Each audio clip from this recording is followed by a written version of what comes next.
Kalaguran ko kapatid, ngasal pantayanan, dahil po kaya katamo, pamilyar tamo king Facebook, at dahil kaya katamo, adin tamong Facebook account. King Facebook, nung burime nga balo istorya, ing kerang friend, lawen bitang kayang timeline. At karinakit mo nung kapila niya may kiyabe, hingayang educational background, hingayang family background,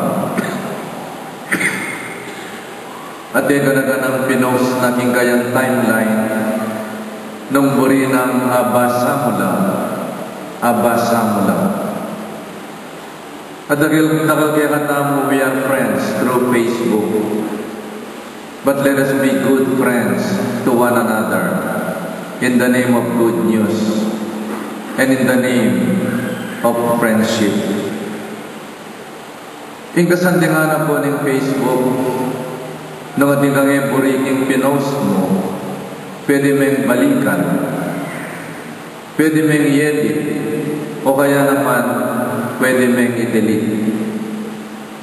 At pwede kang mamili nung nino rin pwedeng manakit ing kaya post. Nung burimeng maging public, everybody will see it. O kaya naman private, only among friends. O kaya naman only me. Uli nga may buring share, itang bagay itang. Karengaliwa, and to the public, except to yourself.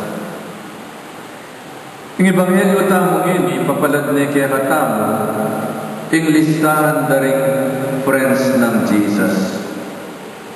Ding kayang pipungpunan, at kaya tamo, ing listahan daring lahi, apenibata ng Jesus. Ila ding kayang friends, and the good news is, tinggap na lang Jesus. Inaccept na lang, kinonfirm na lang, sumangit ng karelang kapintasan at matsurang background. In Facebook, you have the right to accept or reject a friend request. Nung may type, alin may accept. O kaya naman pwede mo ignore nung may kakilala outside Facebook. O kaya naman pwede mo i-block nung talagang may kapad pangatawa. O kaya ay masanting gagawana o pamanyabiyana. Nung lawandala rin lagyong may banggit in gospel reading, e naman ay ganagana si Katla at in taong e taong kakilala.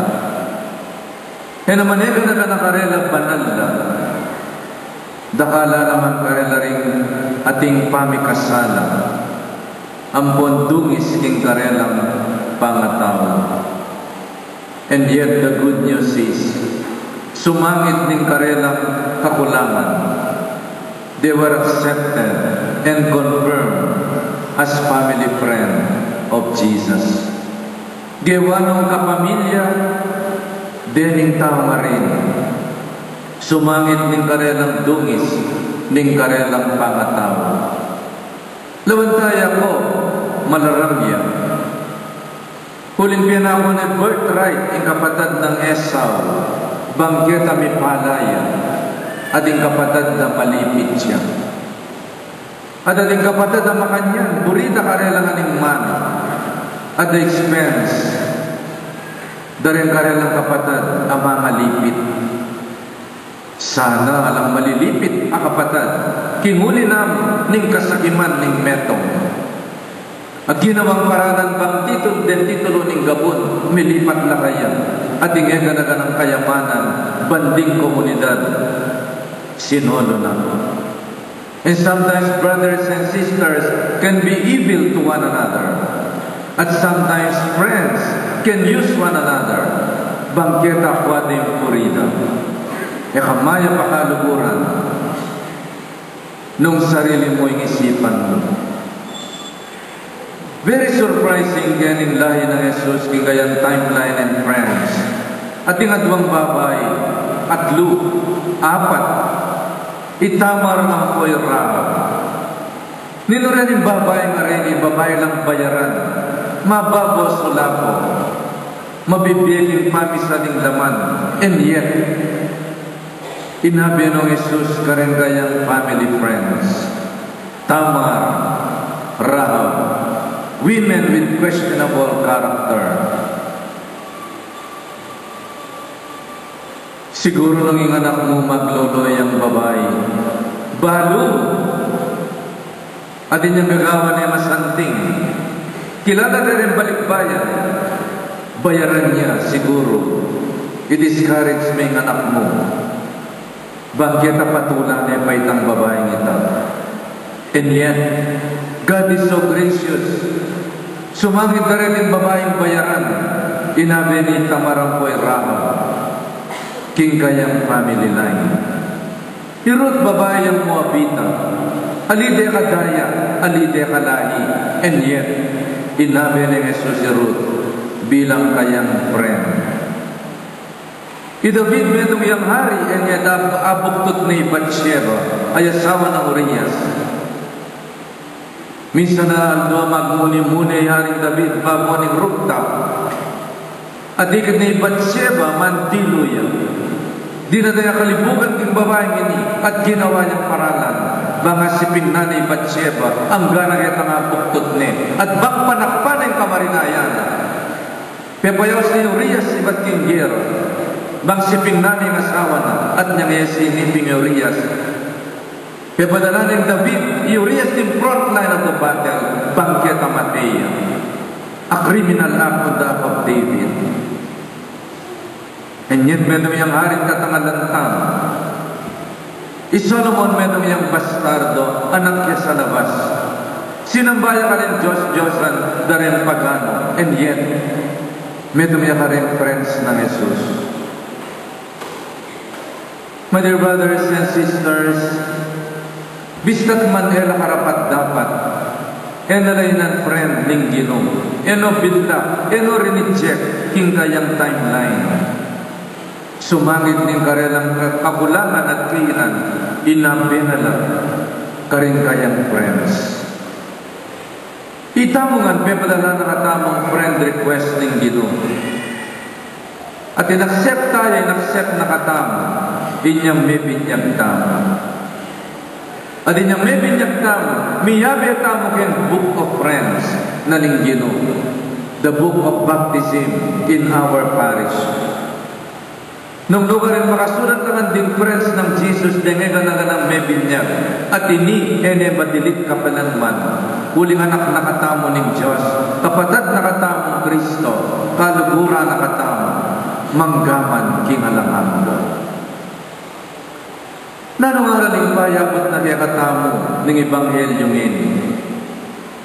Munang-muna uyatan talalagyo ng pipungkunan tamo. Sana ngayon darat ang Pasko. Potang miyabi-yabi na rin may papamilya. Ituring talang kapatid. Mo friend. Den kadaya mo, den kalahi mo, den akapilido mo. Nunguyatan mo lang. Potang masurpresa ka, den palantaw kanda. Halos may kakamag-anak lang. Tay-tay lang rin pipungkunan lang. Atin kayong pamidaya-daya. Atin kayong pamikakamag-anak. Yang metong iya kaluguran mo yung kapamilya, kapatid. And the beautiful thing is kapuso mo. At inyang lugar yung puso mo yung taong kaluguran mo. Ing mamilatan enamudaya nunelugod king metong at metong. At sana ngayon family reunion, miral ing lugod kareng may kapapatid, kareng may pinsan-pinsan. Halasan ang mamilatan kaya lagi uli niyang makwal tayong metong kaluloy metong. May garal yung metong alayang pegaralan yung metong. Masigan yung metong may naing metong den matwa den anak. And even the disabled, the least, the last, and the lost. The special children tanggapan tala, pagmarabul tala. Den ating cerebral palsy. At miyayali ang kapansanan Down syndrome, kapamilya na rin. Tala dapat pikarinin, pagmarabultana, kapamilya na. Nya po ang pagmaragul may kapamilya mo, pagmaragul may akong Ginoo, kingke kang pamilya. May pikakarini mamo ang ko'y tatak mo. There is a great deal of pride in our life. Alam perfectong pengari, alam perfectong asawa, alam perfectong kapatid, alam perfectong pari, alam perfectong parishioner. And yet, in spite of our imperfections, we can be perfect in the love of God. We should be proud of one another. Pag maragul may mamuling binyaya na kampoy tatang mo, may sakripisyo yung emunano para keto. Pag maragul mo rin kapatid mo, pag maragul mo rin anak mo, mula na walit ang kapintasan dano na itang lugod, amamilatan. Ulit po ang kaluguran may metomataw na numaling kapansanan na mesiran. Pag maragul me at sopan men mibamon at magbayo, king pamibiyabiyana. Let us have a sense of history. History does not repeat itself. People repeat history. Potangeda ka iting kabaldugan ning manilyari karena. When people do not learn from their experience and blunder, they will repeat history. At sana ay kasusundo ing kamalyanan ning lahi. Nung dimpela rin umikawa nila, mupama na ka rin anak mo. Itang biyan nung rin meragula ng pengari. Itanam mo ikang dalaga, ikang bayong tao, patseme kisawak at tandanan mo. Mulitan ng gewada rin matwa mo nung mikawa nila, kimuli ng 5 babae o 5 lalaki. Magpakatapat ka, ipamana mo ka rin anak mo, ing katapatan ng biyan, talasawa. Nanuman ang kasiranin pamilya larinan tao, then we will make a better history and we will become better friends of Jesus. Nung sakali kami sira ka kinabukasan, kingulin yung pamag-drugs mo, kingulin yung third year ka pa mo may buktot ka, muna ulitan nila. Make a better history sa mas na may biyan. Nung buri mo luguran na ka rin anak mo, luguran mo rin pengari mo, bangketa po tang matwana ka, ingatan na ka rin anak mo. At sesenda ka ulinikid na, mayap kang anak ka rin pengari mo. My dear brothers and sisters, na naman ang kasalanan ng lahi, na naman ang kasalanan ng pamilya. Samasan bangketa mapura at miyalilan karangalan. Let us edit our family timeline with prayers and good words. And let us heal the wounds of the family tree through prayers and good words. My dear brothers and sisters, let us be good friends with one another.